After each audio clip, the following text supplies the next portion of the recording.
every comic for the most part, to more or less or certain degrees of an extent, will feel like they spent a lot of time being bad. Mm-hmm. How long do you feel like you spent being bad? And did you know it? Because like I feel like also a thing that's instrumental to comedy is like a sort of like delusional confidence. Is like no matter what's happening around you, you think you're doing good, but really, not so much. I mean, I think there's like a few different caveats to that, because like there's also like, you know, there's people that show up and they feel like they deserve to be famous, and honestly most of those people end up being famous. There's like you kind of have to be a psychopath to feel like that, like all these people should pay attention to you and also pay you to there's do a it. bit of insanity in stand-up, I think. Like you have to have this, not to control, but you have to believe that you're supposed to be listened to and laughed at, right? Like this. Yeah, we were talking about this a couple of weeks ago. We did our binge of the week. The movie we were watching was Dolomite Is My Name, and like he really encompassed that because he wasn't like a strong, like talented comic, but he just like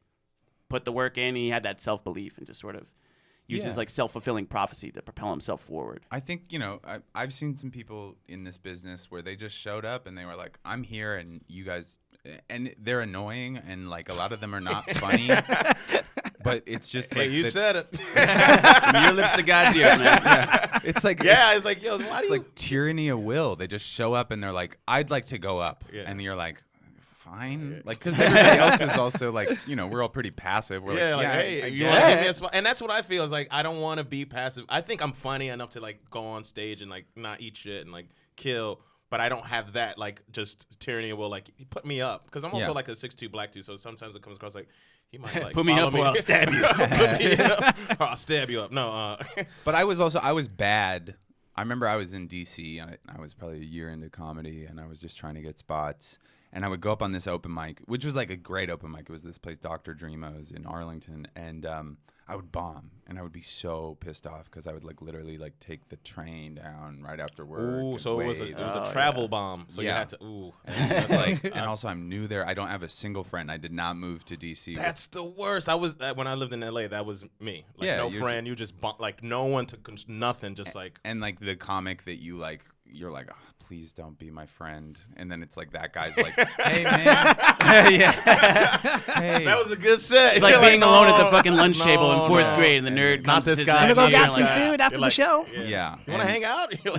I was so bummed. And then one day I remember that I was just like, what if I just like be okay with bombing? Like, I'm just going to be like, this probably isn't going to go well, so just embrace that. Yeah. And it just was like, something changed. It was just like, you know, I think like the thing, I'm sober, and so there's something we talk about in the program called getting out of the results. You know, like you so that's like kind of my philosophy on life is like, you just got to get out of the results. Just like, I don't think about like, I don't do things to get famous. I don't do things to make money. I need to take that mantra because that's where I'm at. I'm trying to do things to get results, and it's driving me mad. And I'm like, I think I just got to stop. Just keep doing comedy, and And also, like, stand-up in New York is this weird thing where you will bomb and bomb and bomb and do horrible shows and, like, just get beaten the shit out of. And then you'll go and you'll do one road gig, and it's, like, literally like an athlete taking those, like, leg weights off. Yeah. All of a sudden, you, like, realize, like, oh, shit. Like, I'm actually pretty good. Yeah, I've been doing the work. It's just New York is, like, the gym. Yeah. It's tough. It's a tough scene. And in the open mic scene as well, because you've got a bunch of comics who have their heads down. They're, like, in their notebooks or they're in their heads.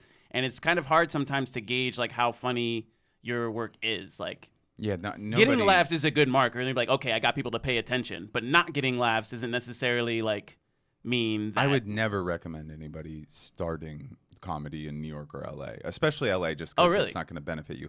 I mean, in New York, it's just like you got to have a lot of fucking backbone to start in this city because it's like.